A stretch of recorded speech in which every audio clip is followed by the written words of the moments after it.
Hello. Hello. अहो कोण बोलता आपण? शिंदे बोलतो, शिंदे. कुठून हो?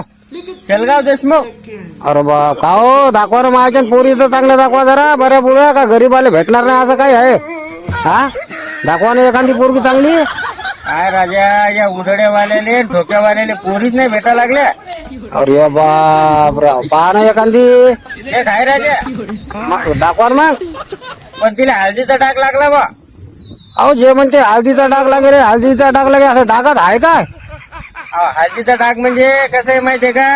हा पोरगी वर्ष 2 वर्ष नवऱ्याच्या घरी राहते, हा तिथं थाटमाट करते, हा सासू सासऱ्याला बेजार करते, हा नवऱ्याची हवा काढून घेते, हा.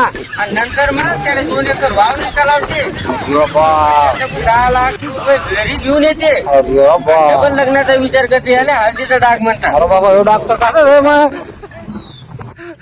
अहो, अशी पोरगी तर मला लय चालते डागावाली. ये रे मा माग पुढं आहे काय? हा, मला लय चालते. लोक म्हणतात बाबा लग्न झाल्यावर लय मजा येते.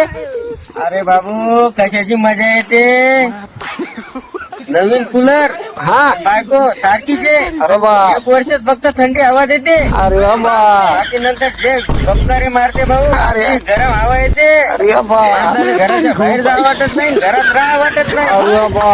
अरे बाबा, मग तर नाही केलं ना पूर्ण आता.